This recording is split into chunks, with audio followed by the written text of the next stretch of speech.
It just, all right. Oh. All right, we're giving you a minute. There you go.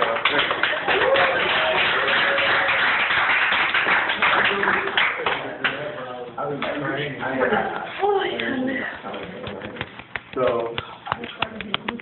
who wants to go next? Next. Next. Can you stop saying next? Next again. Right, anyway. Do you think in Orlando? What about you?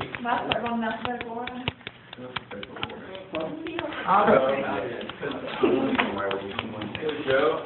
Joe. Yeah. Joe. Uh-oh. Uh-oh, what's he gonna do? I just want to see everybody. Uh, Okay, so I came to Caesar Fire Camp back in 2007, and when I first met Catherine.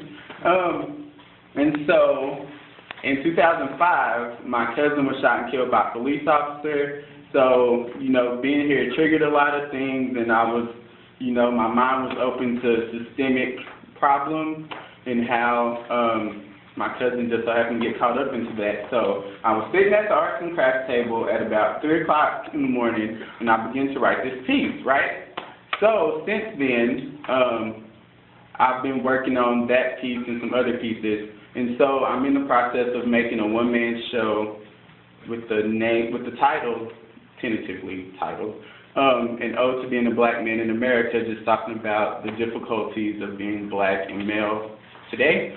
So this is like a poem I wrote, kind of to go with that series of poems.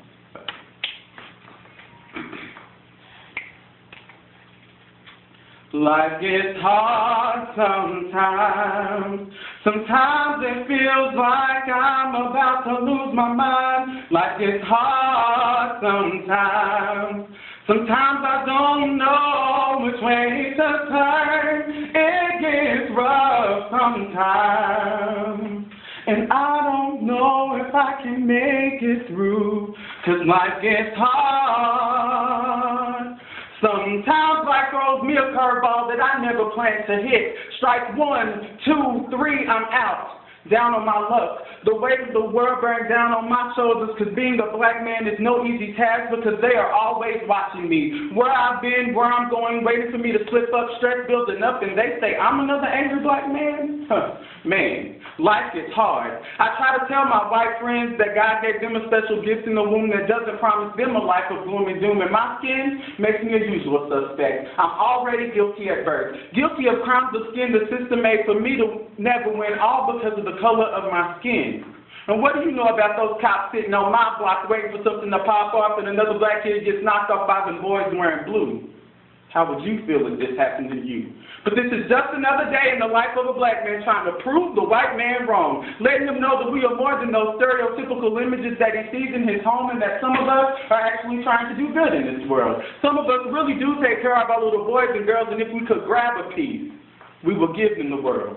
But life gets hard.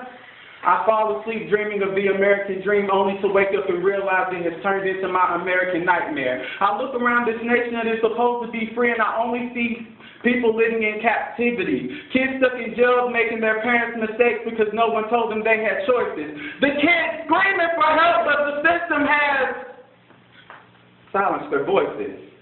I look at life, and it is filled with so much misery and strife. Famine, war, genocide, this stuff is really starting to mess with my mind, because sometimes I can't even see my way through the storm. Sometimes it feels like I don't even have the will to carry on, never winning. It feels like I keep arriving back at the beginning. Taking one step forward and 2 million back, I wish somebody somewhere would cut a brother some slack.